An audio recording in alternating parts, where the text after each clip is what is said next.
the day of commemoration, which is 7th of April, can you be kind enough to commemorate with us and stop there? And there are 365 days in a year. Give us that day, 7th of April, commemorate with us, and then you can have the rest 364 days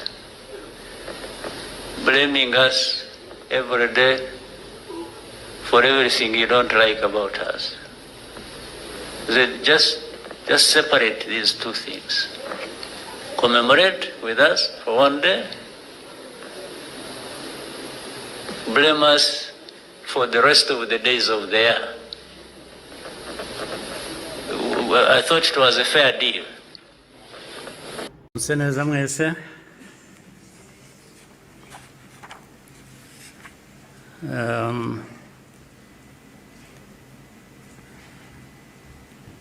Ngira ngo mpere ku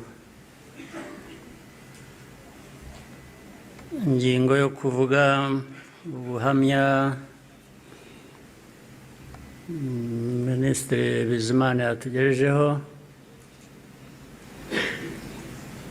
Hari ubundi buhamya burebure burimo amateka akomeye Theoneste namaze kutugezaho. Ibyo twumvise byose bifite aho bishingiye. Ni ukuri abafite uko babihakana cyangwa babihakanya, ngira ngo bafite akazi gakomeye kugira ngo uhindure amateka nk'ayo y'abantu nk'abandi, uyagire uko ushaka, yaba mu gihugu hano, byaba hanze, cyane cyane bakunze guhindura aya mateka yacu ku mpamvu zitandukanye.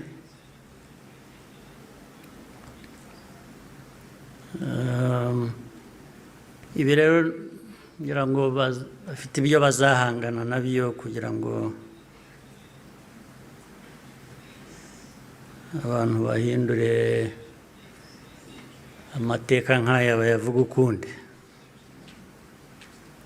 Ariko icyo navuga nk'ibyo Theoneste yavuze,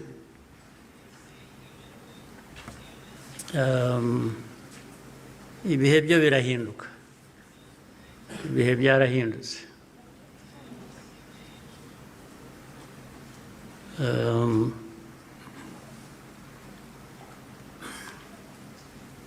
Nta uzongera gupfa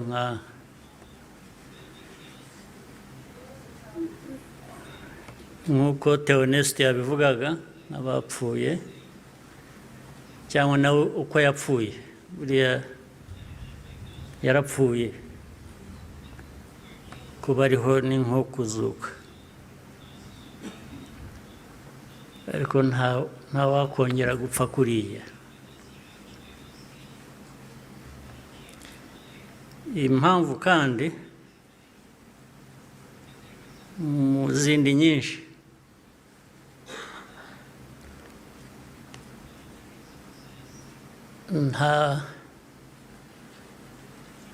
ntabwo wakwica umuntu kabiri.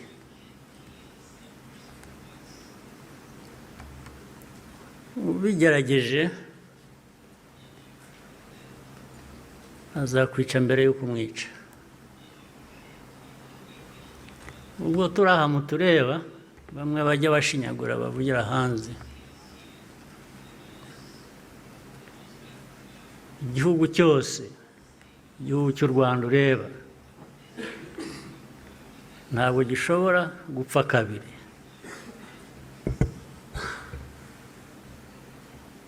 Mbere y'uko wakwica u Rwanda zakwica. Ntabwo wakwica abantu kabiri. Ibibaho tureba aha ntabwo twapfa kabiri.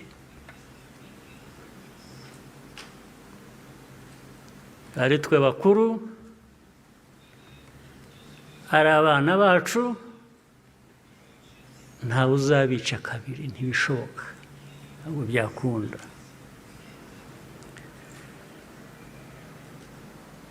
Tuzabaho nk'uko abantu bakwiriye kuba babaho, nk'uko abandi abari bose babaho, byanze bikunze, ntawe twabisaba kubaho,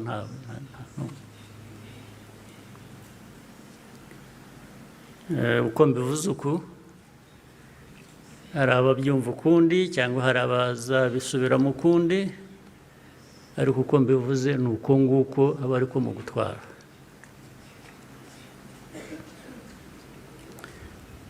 Ndabasaba rero ngo nkomeze ijambo ryanjye mu rurimi abashyitsi bamwe hano bumva batagombye kubasemurira, cyangwa se benshi cyane bari hanze bafitanye isano n'amateka yacu, harimo n'abo bayahindura bakayagira uko bashaka. Ndagira ngo mvuge mu rurimi bashobora kumva ntawe basemuriye.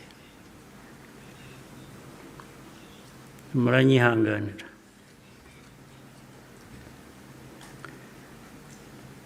Today, we gather again in remembrance. Uyu munsi twongeye guteranira aha kugira ngo twibuke.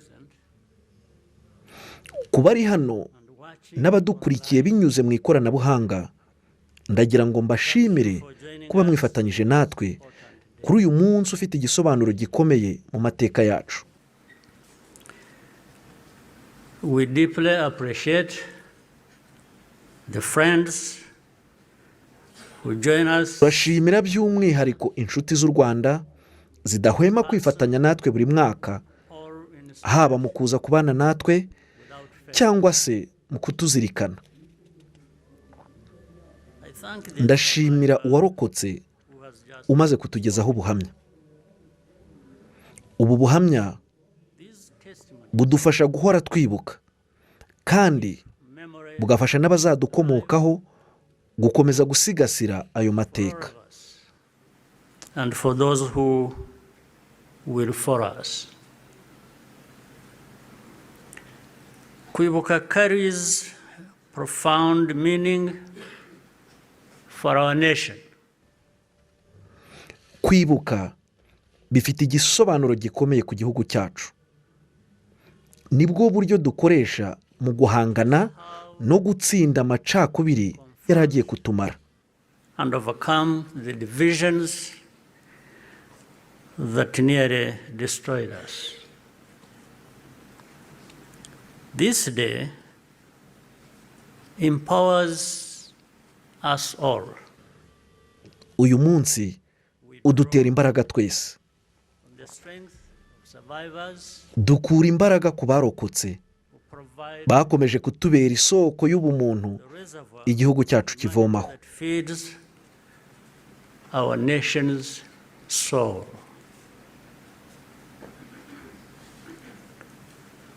To all survivors, know that you are not alone. Ku barokotse mwese, mumenye ko mutari mwenyine. Turi kumwe namwe ibihe byose. Ibyo twagezeho byose byashobotse kubera ko Abanyarwanda bose bahisemo gushyira hamwe imbaraga, baharanira icyerekezo kimwe.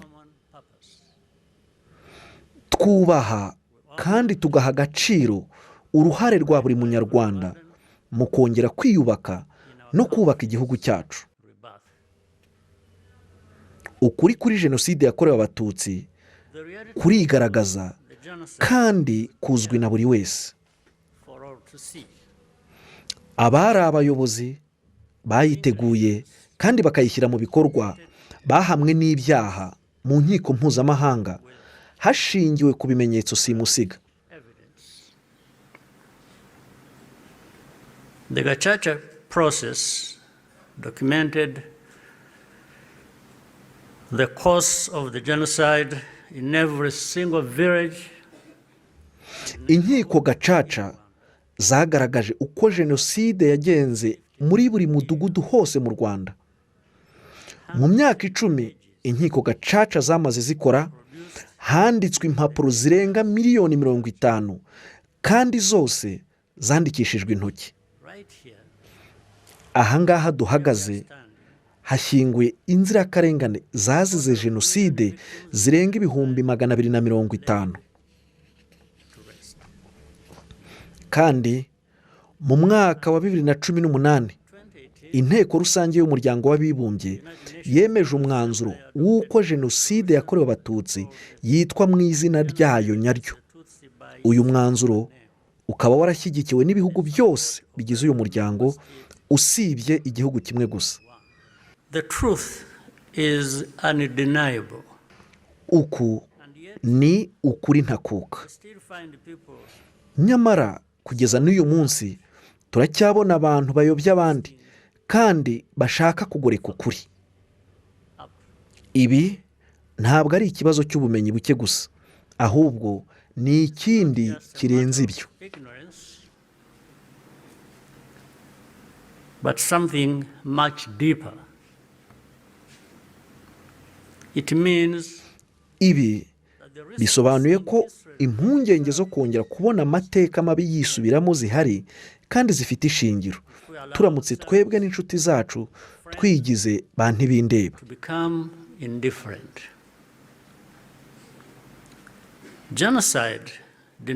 Guhakana jenoside bitangira mbere y'uko jenoside ubwayo ishyirwa mu bikorwa. Byagaragaye kenshi ko abakabaye bakumira aya mahano birengagiza ibimenyetso biba bigaragara biyabanziriza, cyangwa se bakabifata nk'ibidafite icyo bivuze. Imvugo z'urwango zikavamo ibikorwa by'urwango, ugasanga birafatwa nk'aho ari ukugaragaza ukutishima kw'abaturage. Behavior that should be immediately condemned is rationalized. Imyitwarire yakagombye kwamaganwa ako kanya, ugasanga barashaka uburyo bayisobanura babigize ibintu bito. Gutegura ibikorwa by'amahano bigahishwa inyuma y'imvugo zubakiye ku bibazo by'abaturage no ku bwoba. Igihe ibyo bindi bikorwa, ugasanga hari abashaka kugereranya abahigwa muri jenoside n'abayiteguye, bakavuga ko bose ari kimwe. Ibi byose byari bihari no mu mateka yacu.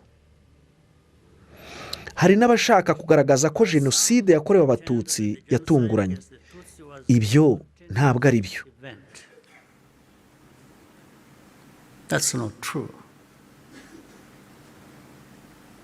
It was carefully prepared. Yateguwe igihe kirekire kandi ishyirwa mu bikorwa ku manywa y'ihangu.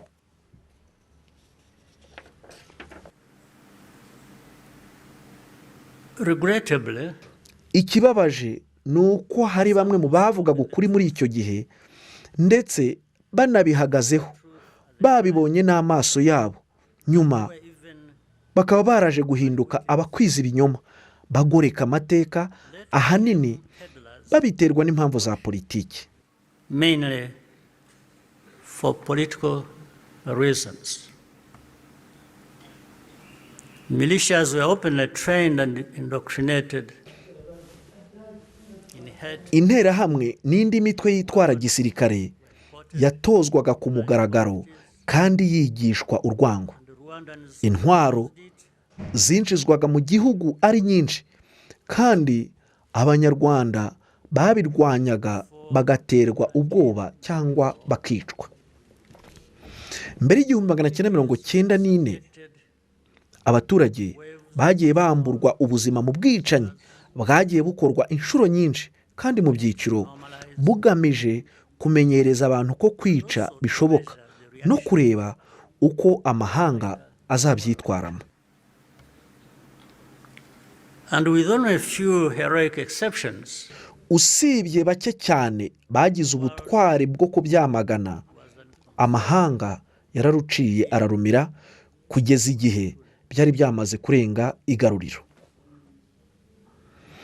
Mu ntangiriro y'imyaka y'1960, nyuma y'uko abatutsi benshi bicwaga abandi bakameneshwa bagahunga, hari amajwi mpuzamahanga nka Bertrand Russell n'abandi bavuze ko ibyo byari itsembabwoko rikozwe mu buryo buteguye. one described it as systematic extermination. The pattern continued. Ibyo byarakomeje no mu myaka y'1980 no mu ntangiriro z'1990, igihe abatutsi barimo abagogwe mu majyaruguru y'uburengerazuba bagabwagaho ibitero byateguwe.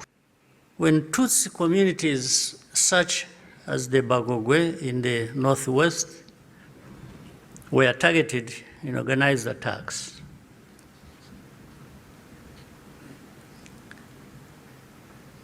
in 1993, mu mwaka w'1993, komisiyo yari iyobowe na Jean Carbonard yakoze iperereza kuri ubwo bwicanyi. Nyuma yo kubona amakuru ahagije ku bijyanye n'ibyobo rusange byajugunywagamo abishwe ndetse n'uruhare rw'inzego za leta muri ubwo bwicanyi, banzuye ko hari jenoside yari irimo gutegurwa. In the same year, muri uwo mwaka kandi, intumwa yihariye y'umuryango w'abibumbye Bakre Walendiyaye yaburiye abantu ko hari propaganda yateguwe yagaragazaga abatutsi nk'abanzi yarimo ikwirakwizwa ku mugaragaro, kandi ko byari ugutegura abaturage kuzakora urugomo n'ubwicanyi ndengakamere. In January 1994, muri Mutarama 1994, umugaba w'ingabo zari mu butumwa bw'umuryango w'abibumbye mu Rwanda yoherereje icyicaro gikuru i New York ubutumwa bugaragaza ko interahamwe zari zirimo guhunika intwaro no gutegura urutonde rw'abatutsi bagomba kwicwa. Nyuma yaho yasabwe kugeza ayo makuru kuri leta yarimo itegura jenoside, kandi ategekwa kutagira ikindi akora. With the very government which was preparing the genocide, and to take no further action. And sadly, ikibabaje ni uko n'uyu munsi hano mu karere kacu uburyo babyitwaramo budatandukanye n'uko byagenze icyo gihe, kandi turabibona twese n'amaso yacu.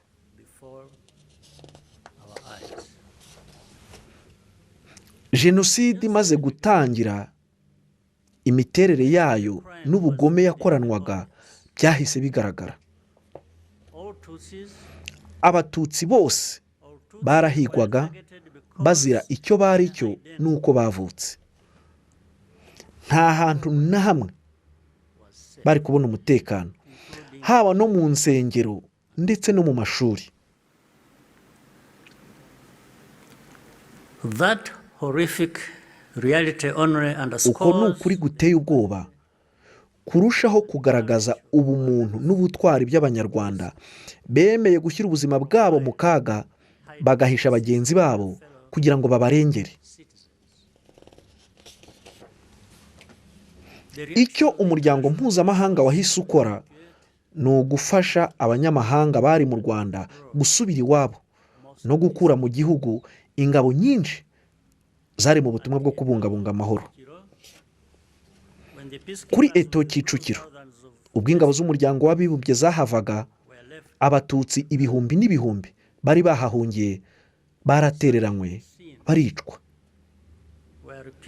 kandi bene ayo mahano yasubiwemo hirya no hino mu gihugu. Iyo izo ngabo ziza kuba zarashyigikiwe kugira ngo zirinde abanyarwanda, abicanyi bashoboraga kubuzwa gukora ibyo bakoze, kandi benshi mu bishwe bari kuba bakiriho n'uyu munsi.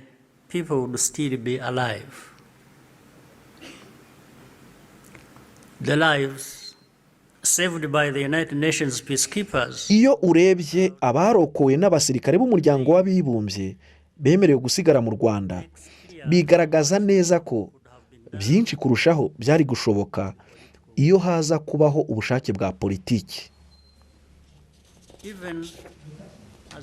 Ndetse n'igihe ubwicanyi bwari bumaze gufata indi ntera, amagambo yakoreshejwe mu gusobanura ibyari birimo kuba nayo yerekanye gushaka gukoresha amagambo yumvikana neza ariko aterekana ukuri kw'ibyabaga. Jenoside ifite igisobanuro mu mategeko mpuzamahanga kugira ngo ababyumva bibahe inshingano yo gutabara bagire icyo bakora. To witness such a crime and deliberately refuse kurebera icyaha nk'iki kiba hanyuma ukanga nkana kukivuga mu nyito yacyo uko cyitwa, mu by'ukuri ni uburyo bwo guhakana jenoside, ndetse bishobora no gufatwa nk'ubufatanyacyaha. Ikoranabuhanga ryari rihari kandi ryashoboraga guhagarika ibiganiro bya radiyo byakoreshwaga mu kuyobora ubwicanyi. Indege zifite ubushobozi bwo guhagarika ayo majwi zari zihari. Ababishinzwe bagera n'aho babara amafaranga icyo gikorwa cyari gutwara ku isaha. Byarangiye bavuze ko icyo gikorwa cyari guhenda cyane kandi ko cyashoboraga no gufatwa nko kuvogera ubusugire bw'u Rwanda.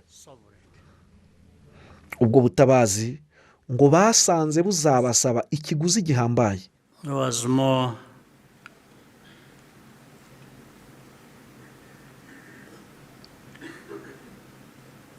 It became too expensive. It was more expensive.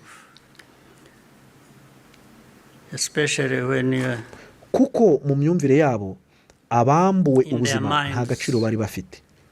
Bivuze ngo kuri bo kubaho kwacu ntacyo byari bivuze. Reka ngire nti ntacyo bitwaye. So our lives were worth nothing. That's fine. For Rwandans, ku Banyarwanda isomo twahakuye ryari riremereye kandi ribabaje cyane, ntiryigeze ryibagirana.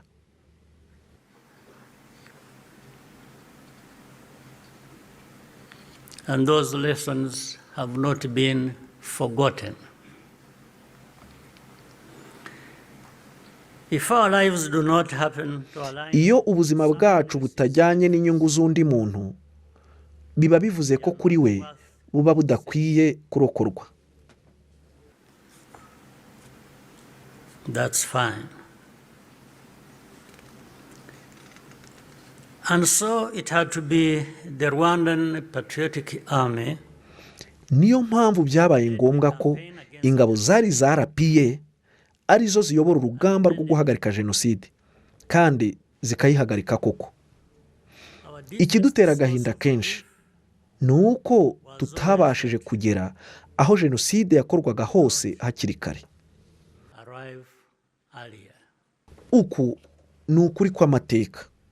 Gusa n'uyu munsi hari benshi bagifite ubushake buke bwo kukwemera no kukuvuga uko kuri, ku mpamvu natwe tutumva cyangwa se tutazigera twumva. For reasons we do not and maybe will never understand. The culture and character of today's Rwanda Defense Forces umuco n'imyitwarire biranga ingabo z'u Rwanda z'uyu munsi byavuye muri ibyo bihe bikomeye. Nibyo biyobora imyitwarire y'ingabo zacu zikorera no hanze y'igihugu mu butumwa bwo kubungabunga amahoro, kandi zikaba zaragiye zubahwa hose kubera uburyo zisohoza neza izo nshingano. Earning universal respect. Indeed, no Mu sanctions by'ukuri nta bihano cyangwa ibitutsi biturutse ahariho hose bishobora na rimwe gutesha agaciro icyubahiro n'ubunyangamugayo by'ingabo n'inzego z'umutekano z'u Rwanda. Ziri mu nziza kandi z'indashyikirwa ushobora kubona ahariho hose. that can be found anywhere.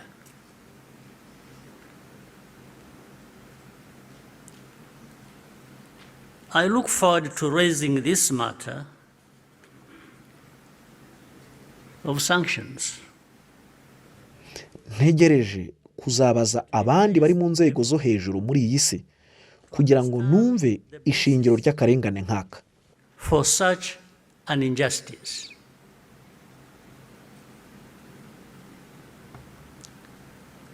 Rwandans understand the cost of Abanyarwanda bazi neza ikiguzi cyo kwihanganira ubuhezanguni, kandi ihame shingiro tugenderaho mu by'umutekano ni ugushyira imbere kurengera ubuzima bw'abaturage bari mu kaga. Nyuma ya jenoside, Abanyarwanda twahisemo kongera kubaka igihugu cyacu twese hamwe.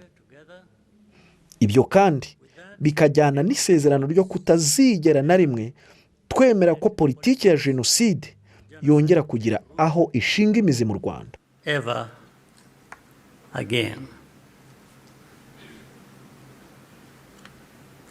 I tell you, Reka mbabwire, jenoside ntabwo yakongera kuba hano. Ntabwo bizaba. it won't happen.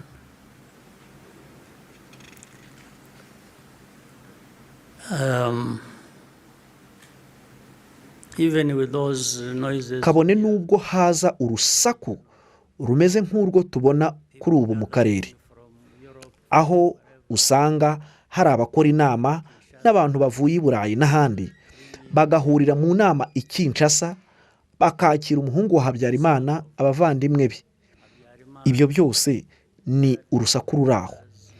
Nta kintu na kimwe bizabagezaho mu migambi yabo y'ibyo bifuza gukora hano. Ntibishoboka. it cannot amount to anything that will happen here of that kind again. It cannot happen. And I'm saying this Ibi simbivuga nk'umuntu ku giti cyanjye. Ndabivuga kuko nzi ko buri munyarwanda, abato n'abakuru, afite ubushake ndetse nawe yagusubiriramo ibi mbabwira. as determined and is saying so, like I'm saying now to you.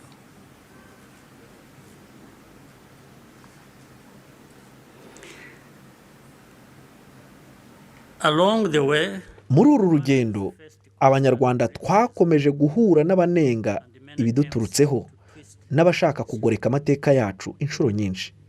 by the power Ariko imbaraga tuzahorana iteka ni ugukoresha ubwenge bwacu kugira ngo tubone ukuri no gukoresha amajwi yacu tukavuga iyo tubona hari ikitagenda neza. and our voices to speak up when something is not right. You can never silence us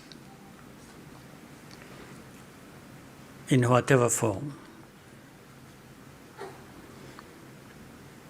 We must be clear about the danger. Tugomba gusobanura neza ibyago tubona bigihari. When the genocidal government Igihe leta yakoze jenoside yatsindwaga muri Nyakanga 1994, abasirikare bayo n'interahamwe bahungiye hakurya y'umupaka mu cyitwaga Zaire. bajyana ku gahato n'imbaga y'abaturage babarirwa mu mamiliyoni. Mu nkambi bongeye kwisuganya, baza kuvamo umutwe uzwi uyu munsi nka FDLR. Hanyuma batangira ibitero byambukiranya umupaka batera u Rwanda, bihitana ubuzima bw'abanyarwanda ibihumbi n'ibihumbi. Iki nicyo gihe cyiswe icy'abacengezi, kandi umupaka w'iburengerazuba wabashije kugira umutekano usesuye mu mpera z'imyaka y'1990 binyuze mu mbaraga n'ubufatanye bw'ingabo zacu n'abaturage bo muri ako gace bagize ubutwari bukomeye. And since then, our defensive measures have been aimed at... Kuva icyo gihe, ingamba zacu z'ubwirinzi zidufasha kwirwanaho no kurinda igihugu, duharanira ko ibitero nk'ibyo bitazongera na rimwe kugabwa ku Rwanda biturutse hakurya y'imipaka yacu. Iki ntabwo ari ikibazo u Rwanda rwakagombye gukemura rwonyine. Kubikora gutyo ni uguha urwaho ababiri inyuma, mu gihe u Rwanda rwo ruhanirwa ko rwahagurukiye kwirengera no kurinda umutekano warwo. For itself. Imagine a farmer. Mutekereze umuhinzi usanze umurima we wafashwe n'inkongi. Mu ntangiriro umuriro uba ukiri muke. Bamwe mu baturanyi bakeka ko bitabareba, abandi bakavuga ko umuyaga uzahinduka maze inkongi ikizimya yonyine. And the fire will die out on its own. So they watch. Nuko bagahitamo kurebera gusa no gutegereza, ariko umuyaga ntuhinduke. Hagati aho hari n'umuntu uri kongera lisansi muri uwo muriro rwihishwa. Nuko wa muriro ukava mu murima umwe ujya mu wundi. So the fire spreads from one field to another. Hanyuma ugafata amashyamba ukagera mu migi, ugakomeza ugakwira hose. Noneho akaba ari bw'abantu babona kwiruka bazanye indobo z'amazi, kandi bagatangira no gusaba ko hashyirwaho ishami rishinzwe kuzimya inkongi. And call for the establishment of a fire department. Africans. Abanyafurika bakwiriye kumva neza ingaruka zo kurebera no guceceka mu gihe hari urwango n'urugomo ruturuka ku buhezanguni. Tugomba kumva ingaruka ziva mu urwango n'urugomo ruturuka ku buhezanguni.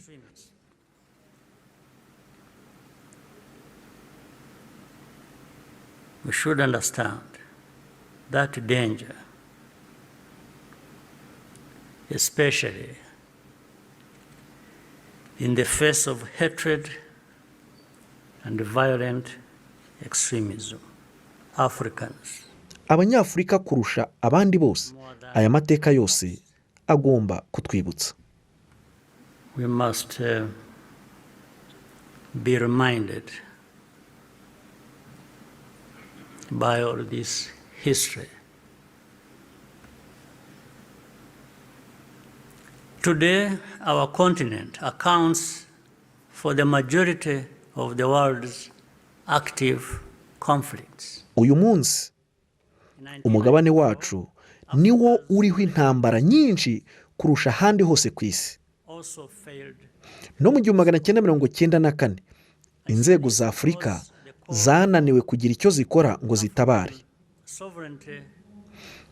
Ibi mbivuze kubera ko guharanira ubusugire bwa Afurika nubwo ari ngombwa kandi bifite ishingiro, bikwiriye no kujyana nuko inzego za Afurika zifata ibyemezo bikwiye kandi byihuse igihe abanyafurika bari mu kaga.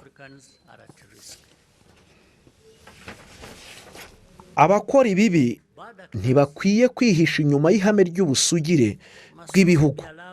ngo barikoreshe mu guhunga inshingano ku byaha bakora no kwima abaturage uburenganzira bwabo. For abuses or deny citizens their rights. We cannot afford to repeat. Ntidushobora kwemera kongera gukora amakosa twakoze mu gihe cyashize. Ingengabitekerezo ya jenoside iracyakwirakwira mu karere kacu. Nidafatirwa ingamba ishobora kongera kudusubiza inyuma. To take us all backwards again. There are those who claim that Rwanda exaggerates. Hari abavuga ko u Rwanda rukabiriza izi mpungenge cyangwa ko ruba rufite izindi nyungu zibyihishe inyuma. That we have ulterior motives. This is not only false. Ibi si ibinyoma gusa, ahubwo binagaragaza agasuzuguro gakomeye n'ubugome byatugejeje ku mahano twibuka uyu munsi. Ikitubeshaho nk'abanyarwanda muri iki gihe ni ubumwe bwacu no kwemera tudashidikanya ko kimwe n'andi mahanga yose dufite uburenganzira bwo kubaho dutekanye, dufite agaciro kandi tubanye mu mahoro n'abaturanyi bacu bose. We have the right to live in safety and dignity and at peace with all our neighbors. What we ask, icyo dusaba ni uko abafatanyabikorwa bacu bifatanya natwe kurwanya ubuhezanguni n'ingengabitekerezo mbi, aho guhana u Rwanda ruzira ko rwahagurutse rukirwanaho. Abazadukomokaho, abanyarwanda b'ejo hazaza, tubafitiye umwenda urenze kuba turiho. Bakwiye kuzaragwa igihugu gitekanye, cyunze ubumwe kandi cyihagazeho, ndetse n'umugabane wa Afurika ushyize hamwe kandi wifitiye icyizere. Turabahamagarira mwese gukomeza gufatanya natwe, haba mu kwibuka no mu bindi bikorwa. Murakoze. In remembrance and also in action. I thank you for your patience and kind attention.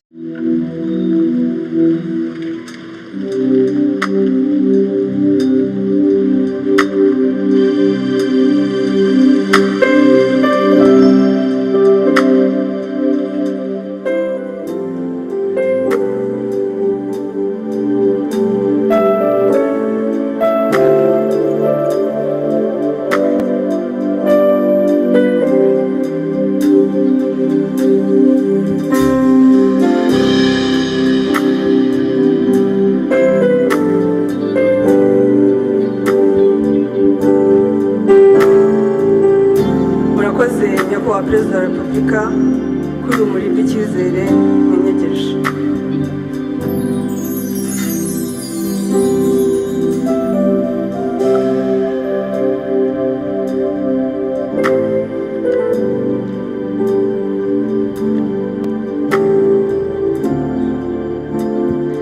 Muhawe kaze hano muri BK Arena ahagiye kubera umugoroba wo kwibuka ku nshuro ya 32 Jenoside yakorewe Abatutsi mu 1994 yishwemo Abatutsi barenga miliyoni.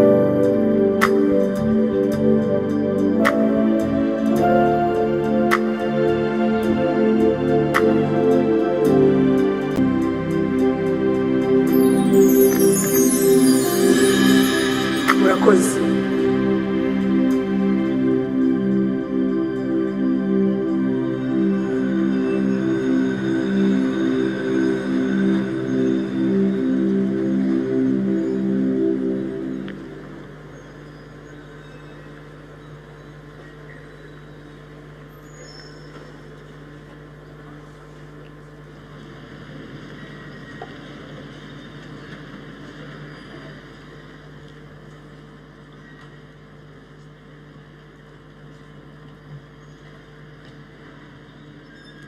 nyakubahwa perezida wa repubulika twagira ngo dusabe umwe mu barokotse jenoside yakorewe abatutsi bwana Karangwa Jean Marie Vianney adusangize ubuhamya bw'uko yarokotse jenoside yakorewe abatutsi.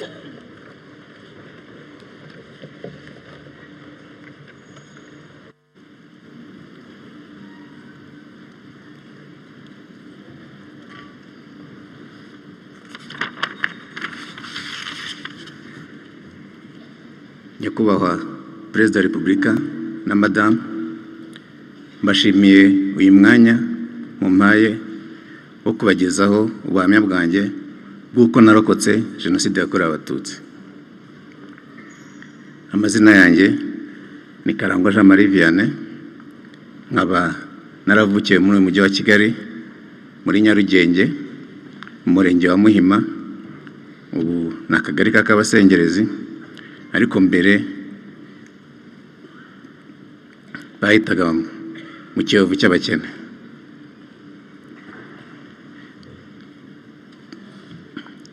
Ababyeyi banjye ni Karangwa Sitani, yari mwarimu ayobora ikigo cy'amashuri cya Sainte Famille. Mama yitwaga Kankundiye Teresa. Nk'abandi banyarwanda bose bakuriye muri iki gihugu, twakuriye muri politike y'ivangura ry'amoko, aho bari barashyizeho politike y'iringaniza cyangwa équilibre, byatumaga bamwe mu banyarwanda cyane cyane abo mu bwoko bw'abatutsi bahezwa mu kazi no mu mashuri.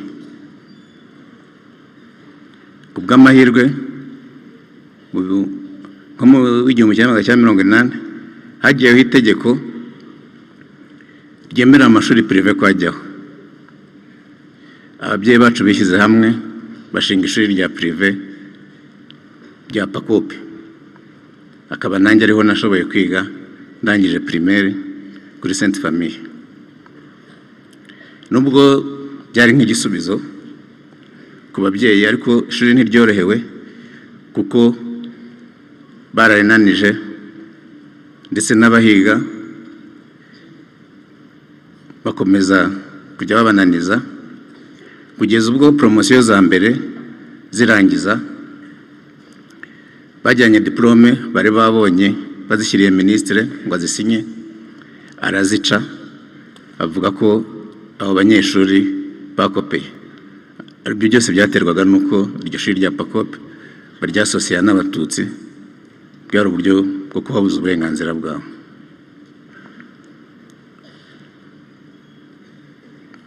Tugeze muri 90, urwo rwango noneho rwaragaragaye bitewe n'uko ya politike y'ivangura ry'amoko yari ihari, bashyiraga amoko mu byangombwa. Ibyo rero byatumaga n'ubundi abantu bose babaga babazi, famiye z'abatutsi zabaga zizwi. Ubwo rero 90 ubwo urugamba rwo kubohora igihugu rwatangiraga, mu ijoro bigitangira abasirikare kwa Habyarimana barashe mu kirere, bucya binjira mu ngo z'abatutsi ngo baje gusaka imbunda, ngo nibo baraye barasa. Mu gitondo natwe iwacu baraje baza gusaka, bahageze batwicaza muri salo, bazunguruka mu byumba bajyamo hose barasaka. Bageze mu cyumba cy'ababyeyi hari udufaranga babonye, umusirikare utuguye waza asohoka ati aya mafaranga ni ay'inyenzi. Papa arabahakanira, noneho ahita abwira abagenzi bati muze tugende tujye kwiga ikibazo cy'aya mafaranga y'inyenzi. Byamufashije kuko batamutwaye, twagumye aho, ariko ntibyatinze baravuga ngo abantu nibagende. Papa yari afite ikibazo cy'umutima, icyo gihe yahise yifuza kujya kwa muganga. Agezeyo basanga byariyongereye, bahita bamushyira mu bitaro. Bamushyize muri clinique, nabwo mu ijoro ryakurikiye hari mushiki wanjye witwaga Edith waramurayeho. icyo gihe muri clinique abantu binjira ku ruhande rureba muri ka Kigali, yicaye ku ibaraza rya ka Kigali ariko umugoroba ari wamurayeho, abasirikare baraza bamubonye, baza kumwaka ibyangombwa, bahita bavuga ngo hano harwariyemo inyenzi. Kuva ubwo bahise bahagarika ko abantu binjira kuri urwo ruhande rurebana na ka Kigali, noneho bakajya binjirira imbere. Bahise bazana abasirikare bahashyira uburinzi bwo kurinda izo nyenzi. Ibyo rero ntabwo byamaze igihe, kuko papa uwo mutima byageze urahagarara mu gihe gitoya, yitaba Imana. Ubwo ko baravuze ngo dusohoke, twakomeje kujya kwiga kuri apakope, ariko kwiga muri apakope muri icyo gihe nabwo byari ikibazo, nk'uko ryari ishuri bitirira ko ari iry'Abatutsi. Twajyaga ku ishuri, hakaba igihe mu nzira duhura n'abasirikare cyangwa abajandarume bakadukubita. Kugira ngo ibyo tudakubitwa cyane, twize amayeri y'uko twazajya tugenda turi gurupe, tukagenda turi benshi. Ikindi, icyo gihe amashuri abantu bambaraga bose kaki hasi, hejuru mu mashuri ya leta bakambara umweru, muri prive bakambara ubururu, ariko mugatandukanywa n'icyapa mwashyiraga ku mufuka kiranga buri shuri. Twe abo muri apakope twajyanaga icyapa twafungishije igikwasi, ariko twasohoka mu ishuri tukagikuraho kugira ngo batatubona. Ariko wagiraga ibyago ntagendane na bagenzi be, we yarakubitwaga. Nabaha nk'urugero rw'umwana twiganaga. Umunsi umwe byari ku cyumweru, twasubiye ku ishuri dutegura examen, noneho dutashye ntiyagendana natwe muri groupe, ajya kureba mwene wabo wakoraga kuri hoteli Simbi. Avuyeyo, abasirikare bari bafite bariyeri hari hahoze Colberge, baramuhamagaye baramukubita, baramwica. Twamubonye kuwa kabiri, ko barajya bamujugunya kuri sayashka, babona igisambo babonye. Twamubonye kuwa kabiri baramukuyemo amaso n'inzara. Twakomeje kwiga